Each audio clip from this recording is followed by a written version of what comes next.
نهج حياة جئنا تبصرة عن كل ضلال أعددنا بضع رسالات تحمل نورا للأجيال ولكي لا ننطفئ هلموا كي نحيي فينا الآمال نزرع قيما نمحي جهلا.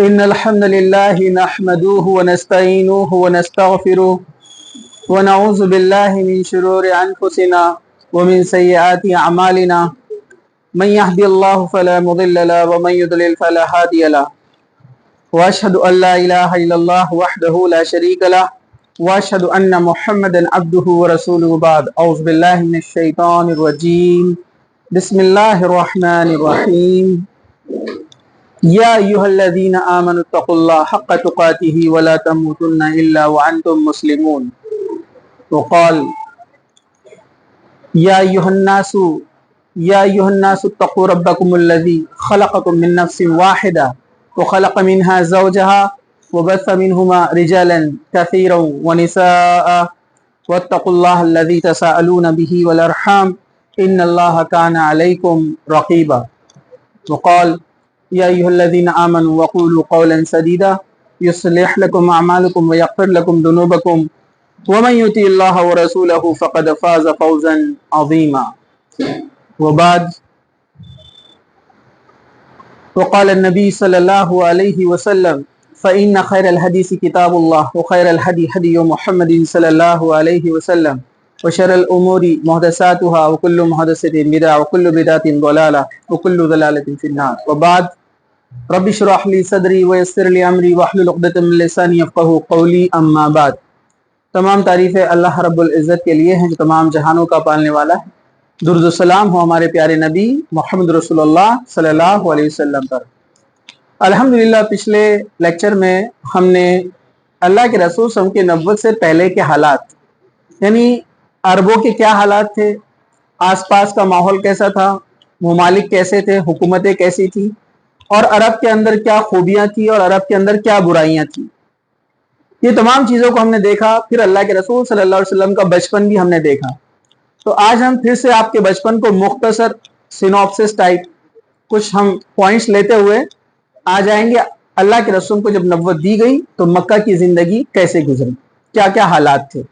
ٹھیک ہے، تو اس سے پہلے آپ لوگ جتنے بھی ہیں سب ادھر چلے جائے تو آنے والوں کو آسانی رہیں گی. سب جتنے بھی ہیں سب دیوار تک چلے جائے تو آسانی سے سب لوگ بیٹھ سکتے ہیں، بار بار بیچ میں بولنا نہیں پڑے گا.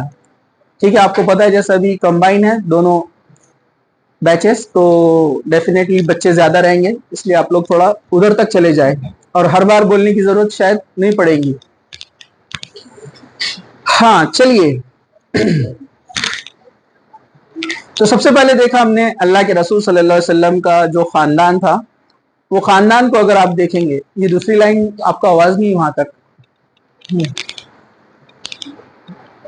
تو ہم نے دیکھا اللہ کے رسول کا جو خاندان تھا یعنی آپ کا جو نسب ہے اس طرح سے تھا: محمد بن عبداللہ بن عبد المطلب بن ہاشم بن عبد مناف بن قصی بن کلب بن مرہ بن کعب بن لوئی بن غالب بن فہر بن مالک بن نظر بن کنان بن خزیمہ بن مدرک بن الیاس بن مظہر بن نزار بن معاد بن عدنان تک. اس پر تمام مورخین کا اتفاق ہے کہ آپ کا جو جنریشن یہ ہے اس طرح سے بالکل ہے. عدنان یہ حضرت اسماعیل علیہ السلام سے ہے، ابراہیم علیہ السلام کے بیٹے اسماعیل علیہ السلام سے کچھ جنریشن بیچ میں جو جس پر اتفاق نہیں ہے، سب کے الگ الگ اختلاف ہے کہ یہ جنریشن میں کون کون ہے، لیکن عدنان تک سب کا اتفاق ہے. عدنان جو ہے اس نام تک آپ کا جو نسب نامہ اس طرح سے چلا آتا ہے.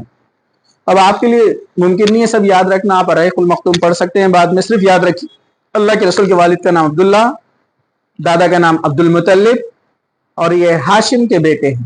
لیکن انہوں نے اپنے بھائی، میں نے کہا تھا نا آپ کو، اپنے جو ہے بھائی کو دے دیا تھا عبد المطلب کو. ٹھیک ہے، اور ان کا جو ہاشم کے اوپر ہے عبد مناف، یہ مشہور قبیلہ رہا عبد مناف. ٹھیک ہے، اس کے تعلق سے آگے چند باتیں آئیں گی. چلیے، اب اللہ کے رسول صلی اللہ علیہ وسلم کی ولادت ہم نے دیکھا 9 ربیع الاول کی ہوئی